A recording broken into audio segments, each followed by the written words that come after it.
안녕하세요. 저는 결혼하자마자 이혼녀 타이틀을 달게 된 새댁입니다. 저희 친정은 대가족인데요. 저는 동네에 금술이 좋기로 소문난 친정 부모 밑에서 컸습니다. 사랑만 받고 자랐다고 해도 과언이 아닌 가정 환경에서 컸기 때문에 사실상 결혼을 하기 전까지는 사람에 대한 두려움이 없었어요.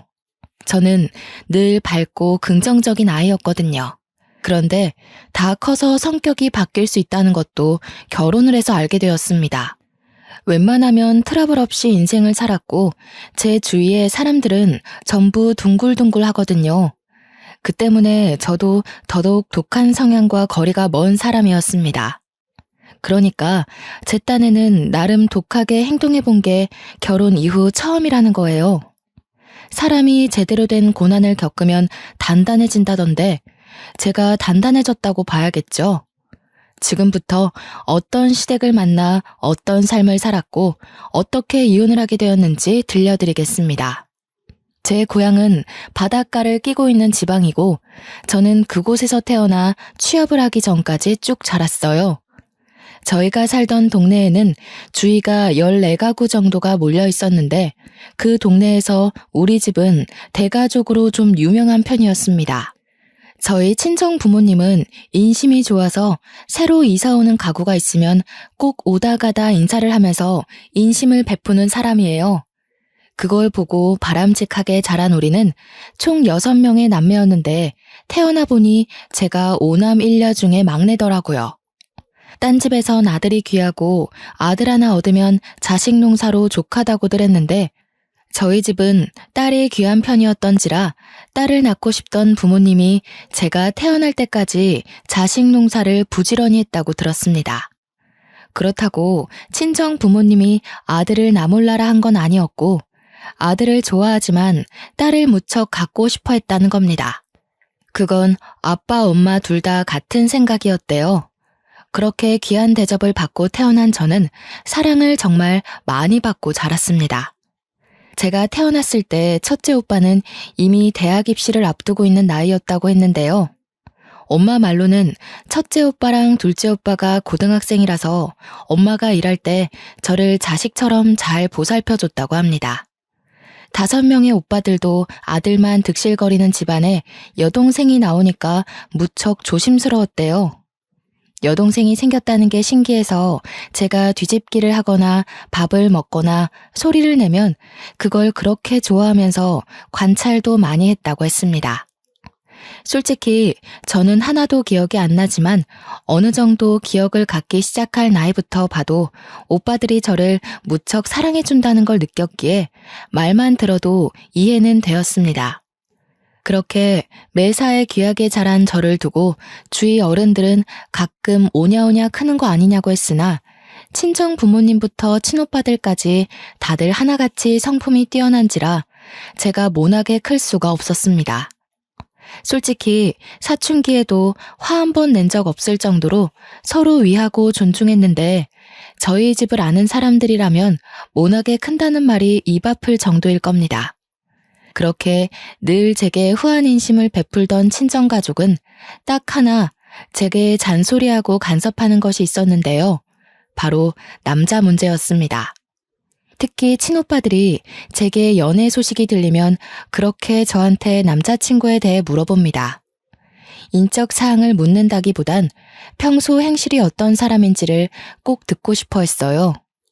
남자는 남자가 잘한다고 했고 또 사람은 곧 내뱉는 말이 인성이니까 남자친구의 말주변을 특히 중점적으로 듣고자 했었습니다. 그런 환경에서 제가 결혼 소식을 알렸을 땐 집에서 난리가 났습니다. 제 나이가 27살이었는데 친정 중에서 결혼을 안 한 사람은 저밖에 없었고 오빠들은 전부 30대 후반에서 40대로 다 독립해 가장 생활을 하고 있었어요. 저만 부모님 집에서 통근을 하며 지냈기에 부모님한테 먼저 결혼 사실을 고백했더니 부모님이 친오빠들을 전부 호출한 거 아니겠습니까? 저희는 그날 오랜만에 가족회의를 하게 되었는데 다들 제 결혼을 반대하는 건 아니었고 단지 연애 상대였던 사람과 달리 더 집요하게 남편에 대해 캐물었어요. 이럴까봐 사실 결혼하는 게 망설여지기는 했습니다. 저희 가족이 정말 사랑 넘치고 좋지만 남편 되는 사람이 부담을 느낄 것 같았거든요. 그래서 저는 처음으로 친정 가족에게 뚜렷한 거절 의사를 비췄어요. 내가 선택한 사람이고 내 일이니까 뭐든 내가 알아서 할 거야. 나는 남자친구가 우리 가족 때문에 부담 느껴서 결혼 고민하는 거 싫어. 그러니까 나중에 결혼 인사를 하게 되면 뭐든 남편을 향한 무서운 눈초리를 자중해달라고 부탁했습니다. 친정가족은 제 의사를 참 잘 존중해 주었어요. 그거 하나는 사실 자부할 만큼 당연했던 건데 순간 결혼에 대한 얘기를 하다 보니 저도 모르게 가족의 반대가 따를까봐 긴장했었네요. 저의 입장과 상대 배우자의 입장을 고려해 상견례를 한다면 친오빠들 다 갈 건 아니고 둘째 오빠까지만 참석을 한다고도 합의를 봐줬습니다. 제가 식구들에게 이렇게 부탁까지 하게 된 것은 남편의 표정 때문도 있었는데요.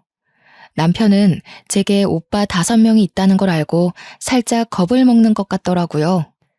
남편이 자기는 위에 누나만 2명이 있는데 남자들이 그렇게 많은 집안은 처음 봤다고 하대요. 그 모습을 보니 남편이 벌써 부담을 느끼는 것 같아서 제가 친정 가족한테 더더욱 자중해 줄 것을 피력했던 겁니다. 그 덕에 상견례를 잘 넘길 수 있었고 남편과 저는 무사히 결혼을 하게 되었습니다. 신혼생활은 시댁집에 신우가 아직 같이 살고 있어서 당연히 분가를 해야겠다고 생각했는데요. 그런데 신혼여행 다녀와서 방문한 시댁에서 제가 당황스러운 제안을 들었지 뭡니까? 너희 방 준비해놨다. 첫째 애가 그나마 큰 방 쓰고 있었는데 둘째랑 같이 써도 된다고 하니까 너희들이 첫째 방 쓰거라. 시모가 첫째 형님 방을 우리 신혼방으로 쓰라는 거 아니겠어요? 사실 친정부모가 저희 신혼 선물로 몰래 집을 하나 매매해줬거든요. 근데 그걸 제가 신랑한테 서프라이즈 해주려고 비밀로 하고 있었어요. 시댁에 먼저 인사를 왔던 차라 친정에 인사 가면 짜잔 하고 말해주려고 했는데 생각지도 못한 변수에 입이 다물어졌습니다. 제가 당황해서 말 못하고 있으니 시모가 저더러 마음에 안 드냐고 표정이 왜 그러냐고 물어보길래 어쩔 수 없이 솔직하게 말할 수밖에 없었어요. 실은 친정 부모님이 저희 신혼 선물이라고 집을 한 채 해주셨거든요. 그래서 저희는 분가를 할 생각이었어요. 집에 형님도 2분 다 계시는데 저희가 들어오면 좁으니까요. 그래? 사돈네 사정도 우리랑 비슷해서 여의치 않을 텐데 무리를 하셨나 보구나. 그래서 그 집이 몇 평인데 그러니? 시댁 평수는 5식구 사는데 28평 정도였습니다. 그러나 친정 부모가 해준 우리 신혼집은 50평이었어요. 제가 결혼한다니까 친오빠들까지 돈을 모아서 하나 마련해 준 거라 제법 좋은 아파트였죠. 사실 이렇게 시누이 집 선물을 해주겠다고 하면 새언니들이 싫어할 수도 있다고 생각할 수도 있을 텐데 저희 새언니들은 친오빠들을 닮아 하나같이 전부 1등 신부에 성품흉한 사람이었습니다. 그래서 오히려 새언니들끼리 먼저 시누애기가 시집간다고 집 해주자는 얘기를 임모아했던 사람들이에요. 아이고 잘 됐네. 그럼 이 집은 새 주고 이참에 우리 다 같이 글로 이사하면 되겠구나. 그렇잖아도 애들이 다 크는 바람에 이 집에서 멀건 사람 5이 살기가 좀 답답했거든. 시모의 발언은 제게 날벼락과 같았습니다. 이걸 어떻게 거절해야 하나 고민하고 있던 사이 남편은 그런 시모 말을 말리지는 못할 망정 옆에서 시모 말에 동조하면서 박수까지 짝짝 치고 지 엄마 똑똑하다고 난리가 난 거 아니겠습니까? 할 수 없이 제가 남편을 따로 불러내서 같이 사는 건 좀 그럴 것 같다고 조심스레 말을 꺼냈어요. 왜? 우리 가족들은 며느리한테 고나리질하는 사람들 아닌데? 좀 봐. 살다 보면 당신 아마 처가에서 사는 만큼 편할걸? 남편은 자기 식구들을 너무 믿고 있었고 제게도 틀림없이 귀한 대우 해줄 거라 자신하고 있었습니다. 남편이 그렇게 생각하는 이유는 남편이 집에서 막내인데 아들이기까지 해서 평소 시부모한테 사랑을 많이 받고 자란 사람이기 때문인데요. 저는 시부모 마주한 것이 상견례 말고는 스쳐가듯 본 게 다인 채로 결혼을 했다 보니까 막내 아들을 향한 시부모의 애정이 얼마나 깊은지는 모르고 결혼했어요. 생각보다 시부모는 아들 바보였고 남편은 그런 시부모에게 보답하겠다는 효심이 가득하더라고요. 혼인신고에 결혼까지 해버린 거 첫날부터 싸움을 일으킬 수 없어 결국 저는 합가를 허락했고 다 같이 신혼집으로 이사를 가게 되었습니다. 이 사실을 친정에 밝혔더니 친정 부모님보다 친오빠들이 더 난리가 났고 그보다 새언니들이 더 들고 일어났어요. 걱정 끼쳐서 죄송해요. 제가 허락한 거니까 일단 제 선에서 어떻게든 잘 지내볼게요. 언니 오빠들이 해준 집인데 제 마음대로 한 건 정말 죄송해요. 그날 저는 친정 식구들을 진정시키느라 집집마다 전화를 5번이나 돌렸습니다. 그렇게 마음 단단히 먹고 시작한 시댁과의 동거는 시작부터 삐걱거리게 되었어요. 이삿짐을 옮기자마자 신우 둘이서 뛰어다니며 자기들 방을 고르기 시작했고 시부모는 집에서 단연 가장 큰 안방으로 알아서 기어들어갔습니다. 졸지에 집주인인 저랑 남편은 남는 방을 가지게 되었는데 그 방도 둘이 사용하기엔 충분했지만 동선이 다소 불편한 구석에 있는 방이었어요. 짐을 정리하기도 전에 기운이 빠진 저는 시댁 사람들과 같이 신나 있는 남편을 또다시 불러냈습니다. 내가 이런 걸로 쪼잔하게 굴고 싶진 않은데 이 집 주인 우리 아니야? 안방까진 양보할 수 있지만 창가 쪽 방은 우리가 쓰고 싶은데. 아, 자기가 이해 좀 해줘. 우리 큰 누나 해 없는 곳 쓰면 잘 못 일어나거든. 그리고 글 쓰는 사람이라서 창밖을 봐야 집중력이 올라간대. 저희에게 남은 방이 어둡긴 해도 창문이 없진 않았는데 방 중에 제일 창문이 작아서 불편하긴 했거든요. 아무리 그래도 친정에서 저희 부부에게 준 선물이지 시댁에게 준 선물이 아니잖아요. 평생 쓸 방 한 칸도 제 마음대로 결정 못하는 건 좀 아니지 않나 싶더라고요. 그래서 남편한테 그럼 내가 큰형님한테 가서 말하겠다고 했더니 남편이 급히 저를 붙잡으며 말렸습니다. 큰 누나 워낙 예민해서 건들면 너만 화당할걸? 그냥 우리가 이 방 쓰자. 이 방도 넓고 좋은데 뭘. 당연히 먼저 방 차지하는 게 주인이잖아. 주인? 애초에 이 집은 우리 둘이 살라고 친정에서 마련해 준 거야. 여보 가족 편하라고 사준 게 아니라. 아무리 내가 합가를 허락했다고 하지만 이건 너무 무례하다고 생각해. 무슨 말을 그렇게 해. 이제 결혼도 했고 법률상 우리 다 가족인데 남남 마인드는 고쳐야지. 나도 처가를 내 가족처럼 챙길 거야. 이러면 여보만 우리 식구들한테 점수 까요. 내가 점수 올릴 수 있게 도와준대도 그러네. 그 점수를 나만 신경 써야 돼? 가족이라면 서로한테 더 예의를 갖춰야 되는 거 아니야? 우리 가족은 그렇게 지냈어. 이렇게 한마디 의사도 없이 남의 것 욕심 부리는 가족은 없었다고. 30년 가까이 다른 환경에서 자랐는데 종이에 글자 몇 개 적혔다고 덜컥 가족이라 선심 쓰는 사람이 어딨겠어? 남편은 제 자극적인 말에 서운함을 넘어서 화가 났는지 저를 외면하고 밖으로 나가버렸습니다. 그리고 남편은 큰형님한테 필터링 없이 제가 이 방 갖고 싶어 하니까 나오라는 식으로 제 의사를 전해버렸어요. 그리곤 방 밖에 나와서 그걸 지켜보고 있는 제게 오더니 이제 됐냐?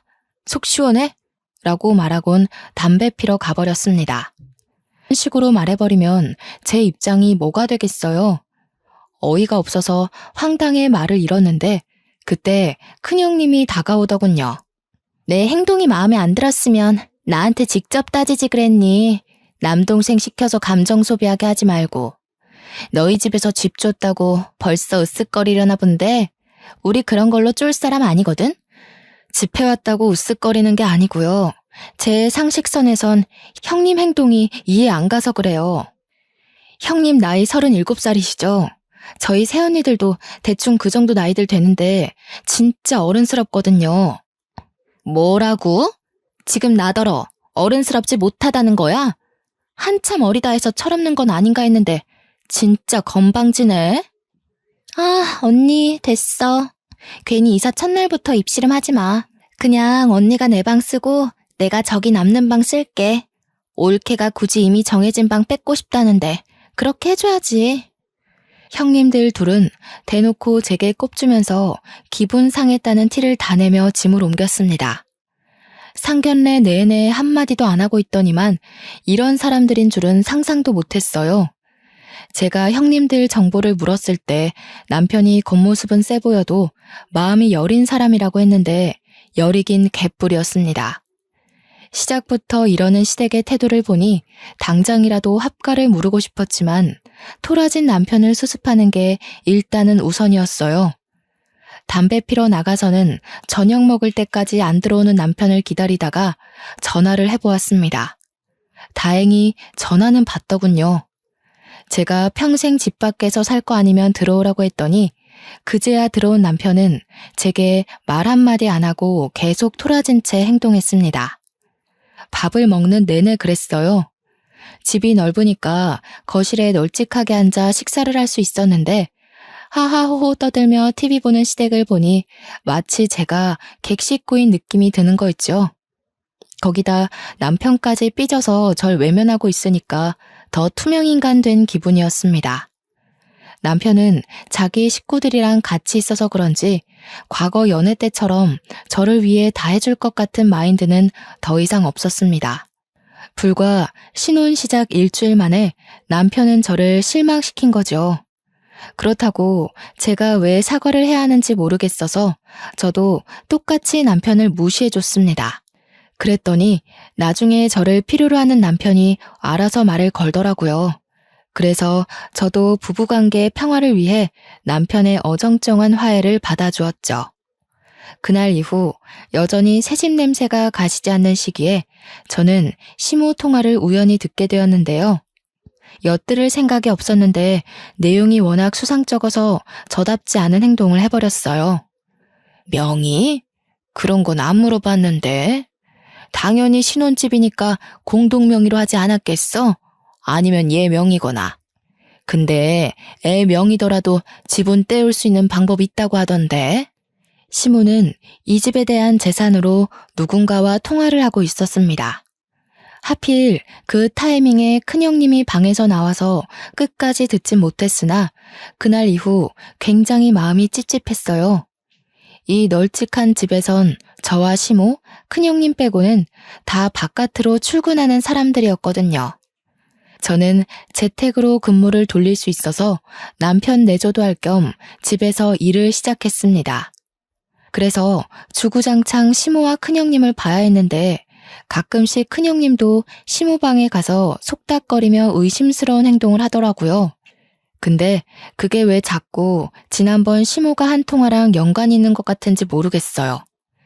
그렇게 찜찜한 마음으로 살던 어느 날 여느 때와 같은 대낮에 친정엄마가 집 옥상에 방안 비닐을 설치하다가 발을 헛디뎌 떨어졌다는 소식을 전해 들었습니다. 그 전화를 받고 너무 놀라서 근무 중인 남편을 부르지도 못하고 저 혼자 친정을 내려갔어요. 집에 있는 시모한테만 말을 하고 나선 거죠.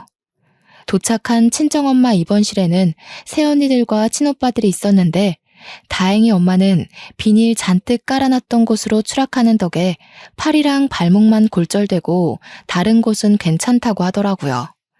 그런데도 걱정이 되는 건 딸로서 당연한 입장 아니겠습니까?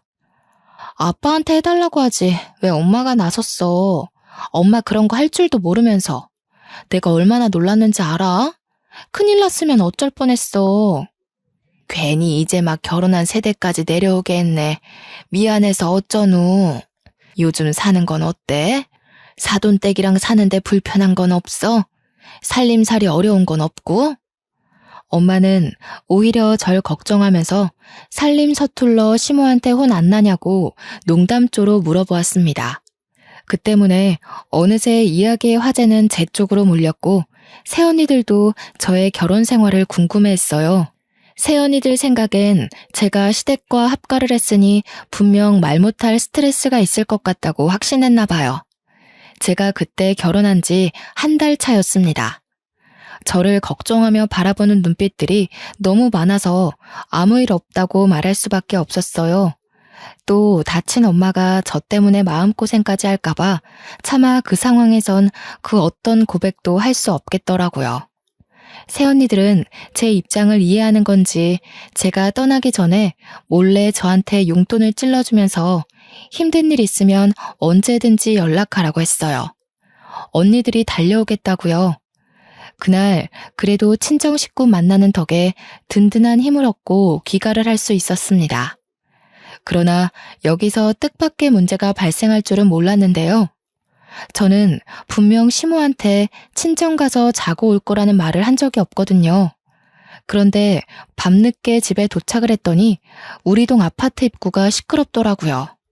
가까이 가봤더니 낯익은 얼굴들이 보였고 시모가 웬 낯선 아가씨 손을 잡고 있는 걸 발견했습니다. 심지어 남편도 그 여자 앞에서 얼굴을 붉히며 늘 감사하다고 고개를 숙이고 있었어요. 남편 얼굴이 붉어진 건 불빛이 밝아서 잘 보일 수밖에 없었죠. 저는 그걸 바로 아는 체 하지 않고 몰래 다가가서 무슨 상황인지 확인을 해봤습니다. 아유, 우리가 더 고맙죠. 변호사님이 발벗고 나서서 저희를 도와주시는데 어떻게 대접을 안 했겠습니까? 식사가 입에 맞았는지 모르겠네. 너무 맛있었어요, 어머님. 제가 아직 해드린 것도 없는데 이렇게 대접을 받아도 되나 싶네요. 이런 부분도 나중에 사모님 알게 되시면 문제될 수 있거든요. 변호사? 분명 처음 보는 저 아가씨는 변호사라고 했습니다. 시모가 변호사 만날 일이 뭐 있겠나 싶더라고요. 그때 그와 동시에 잠깐 잊고 있었던 지난날 시모의 의문스럽던 통화가 떠올랐어요. 저의 의문은 그들의 계속되는 통화에서 대충 감이 잡히기 시작했는데요. 시모는 신혼집 명의에 대해 계속 조사를 하고 있던 중이었고 집이 제 명의로 되어 있다면 얼마나 재산 분할이 가능한지, 혹시 재산 분할을 위해 어느 정도의 기간이 필요한지 등등을 묻고 있었습니다. 변호사는 어디서 온 여자인지 똑부러지게 답을 잘하더라고요. 저 변호사 말을 들어보니까 시댁은 제 집 재산을 노리는 것 같았고 이대로 가만히 있으면 제가 바보같이 돈을 내주는 입장이 되는 거 있죠. 저 변호사가 아무리 똑부러진다고 한들 시모를 돕는 입장이다 보니 제게는 그저 모든 게 불의로만 보였어요. 저는 더는 듣지 못하고 시모 앞에 나타나 이게 무슨 말이냐고 묻고 따졌습니다. 시모뿐만 아니라 시댁 식구 다 소스라치게 놀라면서 당황했는데 그 상황에서 남편이 저를 데리고 허겁지겁 자리를 뜨더라고요. 뭐 하는 짓이야? 명의? 나 모르는 사이에 내 집 팔아서 뭐 하려고 했어? 우리 지금 신혼 아니야? 대체 다들 나 몰래 무슨 속셈인 거야? 속셈은 무슨 속셈? 엄마 개인적인 일이야. 괜한 오해하지 마. 우리 집 명의 아니고 엄마 아는 지인이 물어봐서 대신 소개해주는 거라고. 잘 알지도 못하면서 따지고 드는 성격은 갑자기 어디서 생긴 거야? 내가 바본 줄 알아? 이혼 얘기, 재산 분할 얘기까지 다 들었는데 내 일이 아니라고? 우리 집 얘기가 아니라고? 내가 직접 어머님한테 가서 따져볼까? 그러기만 해봐. 증거도 없는데 쓸데없이 네 심증만 가지고 우리 가족 분위기 흐려놓으면 나 더 이상 자기 보고 살 자신 없어. 남편은 오히려 제게 언성을 올리면서 제 속에서 끓어오르는 여러 가지 의문들을 막으려 했습니다. 아는 것이 없으면 이렇게나 억울한 상황에서도 길을 펴지 못하겠더라고요. 저는 지난날 시모 통화처럼 그날 일도 똑같이 찝찝함만 남기고 흐지부지 마무리해야 했습니다. 그러나 그렇게 조금씩 수상하던 시모의 의도는 곧 얼마 안가 분출하고 말았는데요. 제가 회사에 잠시 볼 일 있어 외출을 했다가 집에 지갑을 놓고 오는 바람에 20분 거리를 다시 돌아간 적 있었거든요. 그날 집으로 돌아가는 길에 빨간 신호를 받고 차를 정차한 사이 저는 거리에서 시모를 발견했고 그때 그 변호사 아가씨를 다시 보게 되었습니다. 당연히 계속 지켜봤죠. 또 무슨 얘기를 나눌까? 정말 우리 집 명의 얘기가 아니었을까? 생각하며 유심히 쳐다봤는데 나중에 남편 차가 그쪽으로 향하는 걸 보았어요. 지난날 물증이 없어서 남편한테 더 따져들지 못했지만 아무리 생각해도 남편의 증언이 앞뒤 맞지 않는 거예요. 시모 아는 사람의 명의 얘기라면서 남편은 왜 자꾸 필요한 건데요. 게다가 남편은 출근 시간이었습니다. 반차를 썼는지 연차를 썼는지 어쨌든 회사를 나와서 저렇게 사적인 만남을 가졌다는 거죠. 저한텐 일말에 얹을도 없이요. 신호가 바뀌고 클락션 소리에 저는 다시 차를 출발해야 했지만 집이 아닌 그 식당으로 방향을 틀었습니다. 남편과 시모가 변호사를 데리고 나란히 한 식당에 들어가는 것까지 봤기 때문이었어요.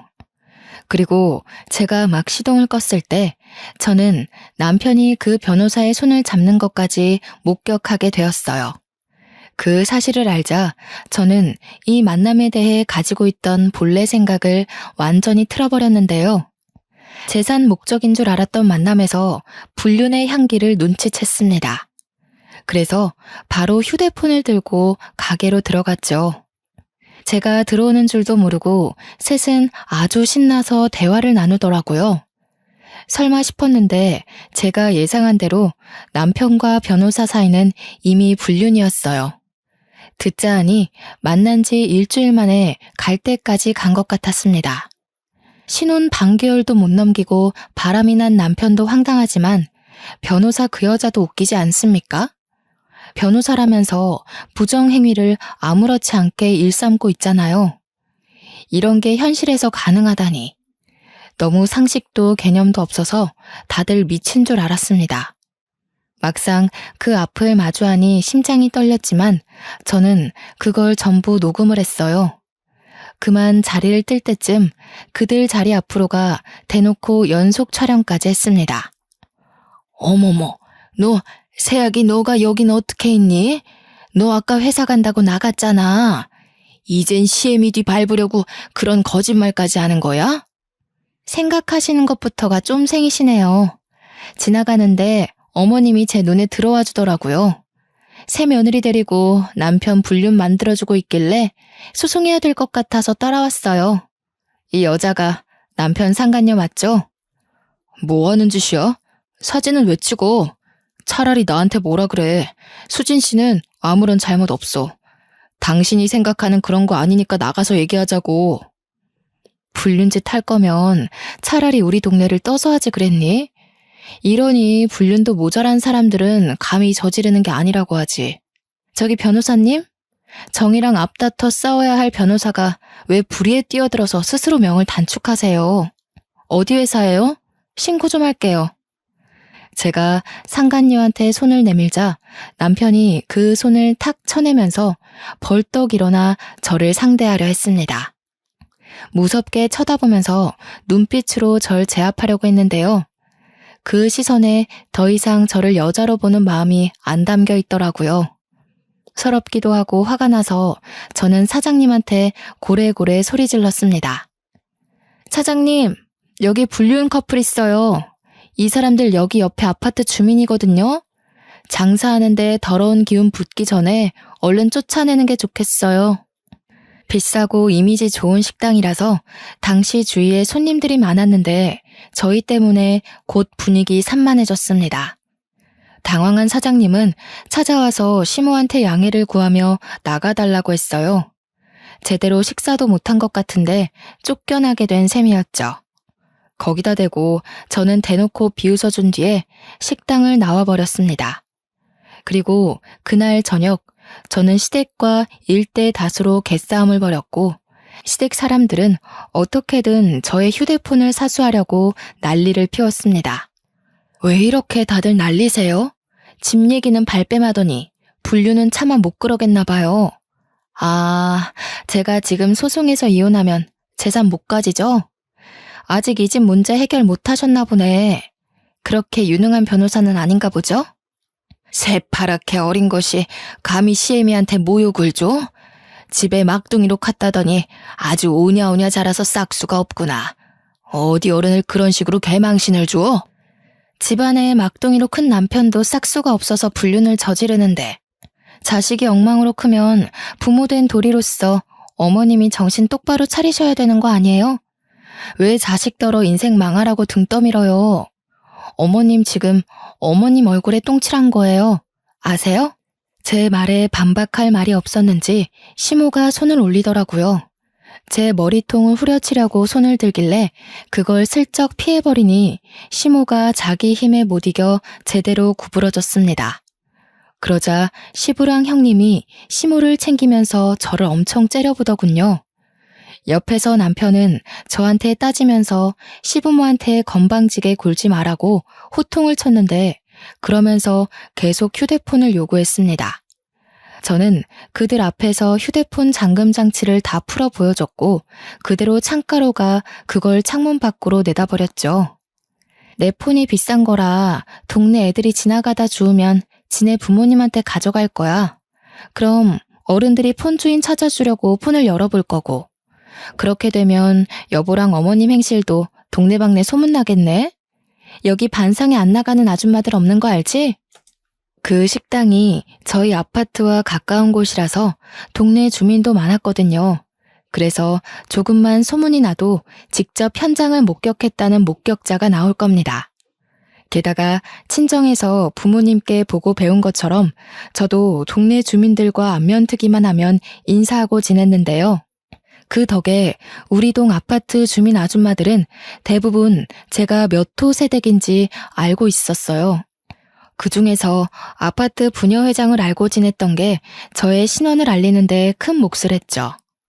휴대폰이 밖으로 노출이 되자 깜짝 놀란 남편과 식구들은 허겁지겁 집 밖을 뛰쳐나갔고 저는 진작에 빼놨던 유심칩을 들고 옛날에 쓰던 폰을 찾아서 꽂았습니다.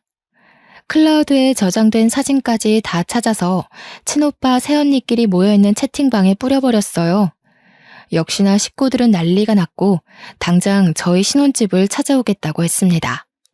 당시가 너무 늦은 새벽이었던지라 저는 식구들에게 다음날 아침에 와줄 수 있냐고 부탁했어요.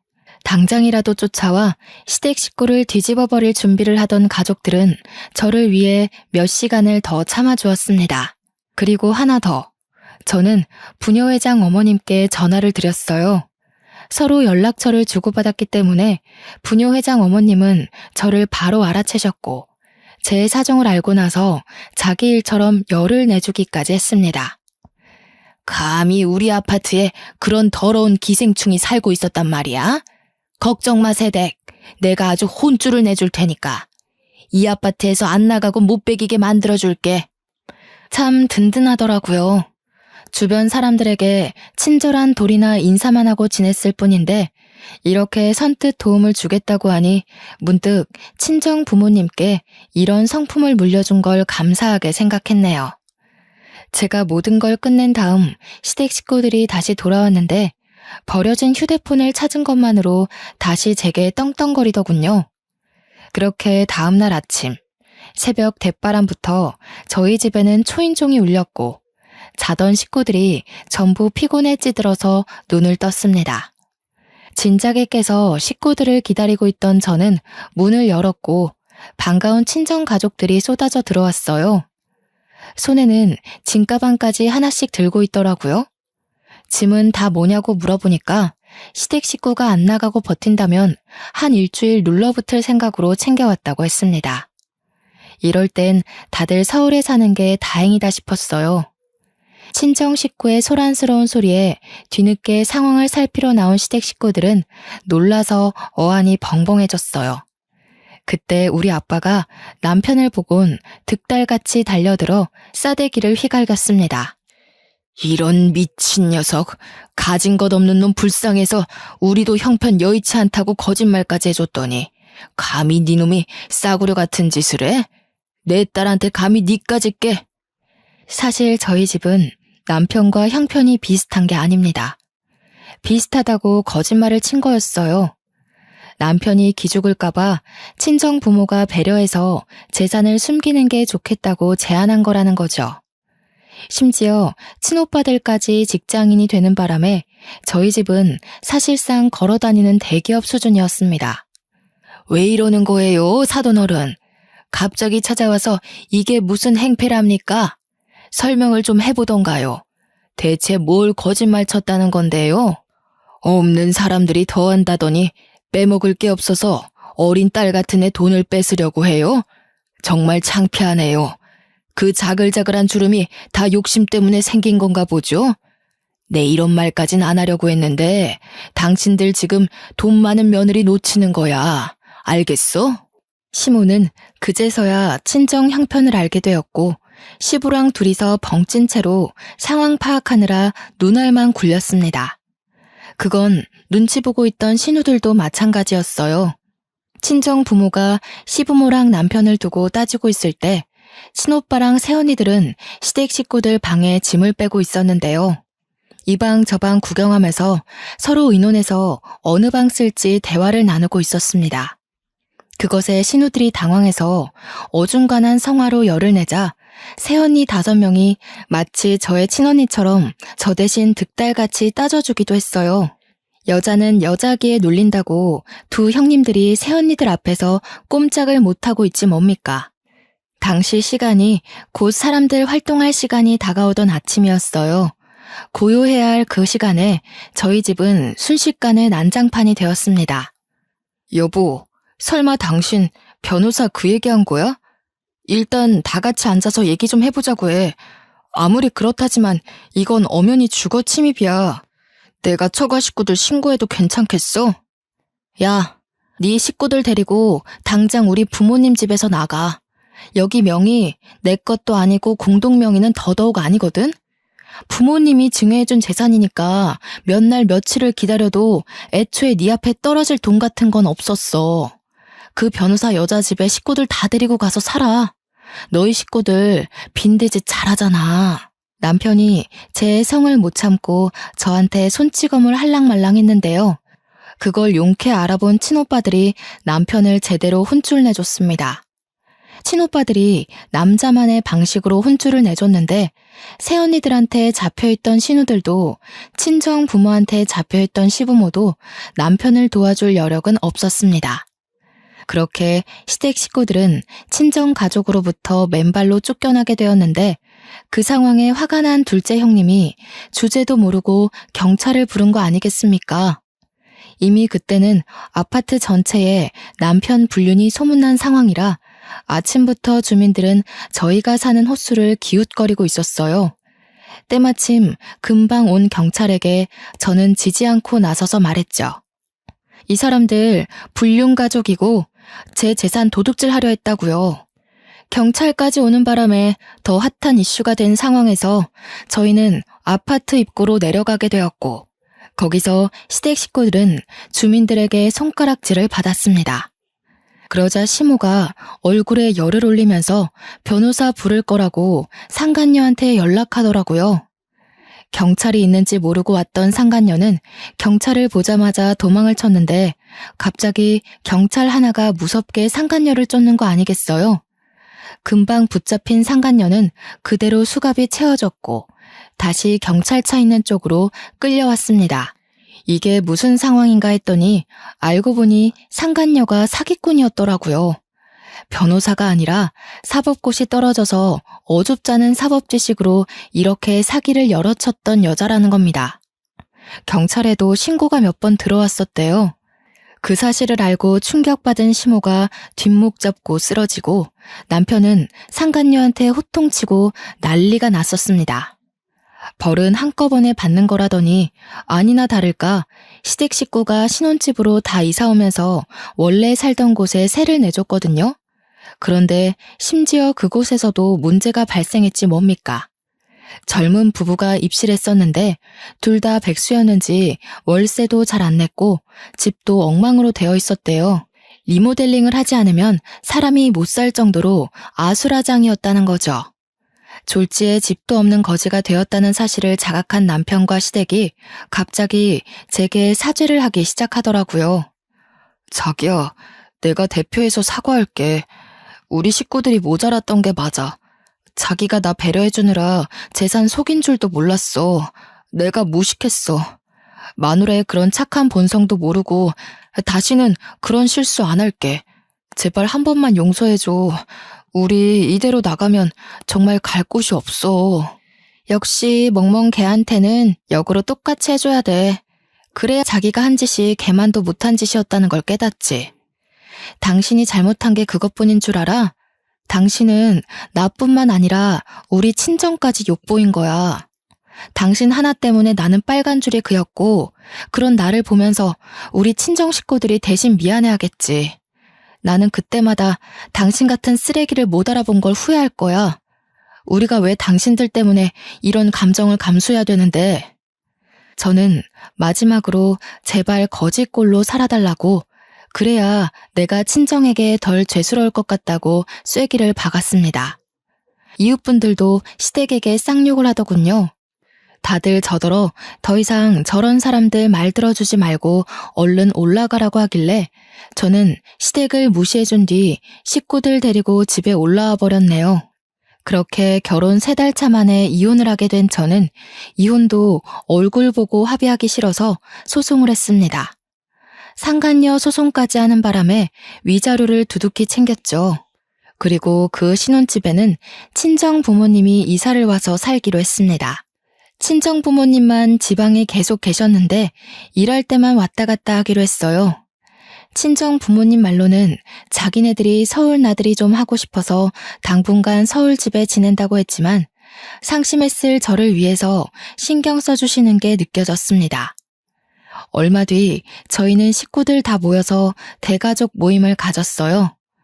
고향집에선 식구들이 다 모이려면 펜션 하나를 빌려서 놀아야만 했는데 51평 아파트에 사니까 굳이 따로 돈 들이고 장소를 잡지 않아도 돼요.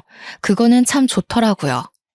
다들 저 위로해준다고 자주 집을 방문해주는데 얼마나 시끄럽고 북적거리는지 모릅니다. 시장통이 따로 없다니까요. 그래도 정신없이 떠들어주는 식구들이 있다 보니 상실감은 빨리 잊혀지더라고요. 제가 결혼한 지 3달 만에 이혼했다 보니까 아무래도 실패한 것에 대해 자존감이 낮아져 있었거든요. 가족들은 다 제 짝 만나서 잘 사는데 나만 이 모양 이 꼴이네 싶어서 혼자 방에서 운 적도 있었습니다. 제가 울었다는 걸 남자 식구들은 잘 몰랐는데 신기하게도 엄마랑 새언니들은 바로바로 알아채더라고요. 그래서 남자 식구들 빼고 제 방에 둘러앉아서 같이 욕도 해주고 제 고민도 들어주고 응원도 받고 그렇게 지냈습니다. 주위에 제 편이 많다 보니까 제가 하고 있는 걱정과 불안이 괜한 것이란 생각도 들었어요. 제게 중요한 사람은 헤어진 전 남편이 아니라 우리 친정 가족인데 그걸 잊었네요. 이혼하면 좌절해서 남자보다 못 지내는 여자들이 더러 있다고 하던데 저는 절대 그쪽이 아니라서 다행이라고 봅니다. 행복하다고 하면 거짓말이겠지만 더 이상 슬프지 않은 건 사실이거든요. 앞으로는 결혼보다 더 소중한 저만의 미래를 위해 또 다른 성공의 길을 나아가 보려 합니다. 혹시 청취자분들 중 이혼한 분이 있다면 결혼이 다가 아니라는 말씀을 드리고 싶네요. 우리는 더불어 사는 사회에 속해 있지만 결국 뭐든 혼자 해내야 하는 거 아니겠습니까? 다들 다양한 길을 열어놓고 다양한 꿈을 꾸셨으면 좋겠습니다. 멀리서 응원할게요. 긴 글 들어주셔서 감사합니다.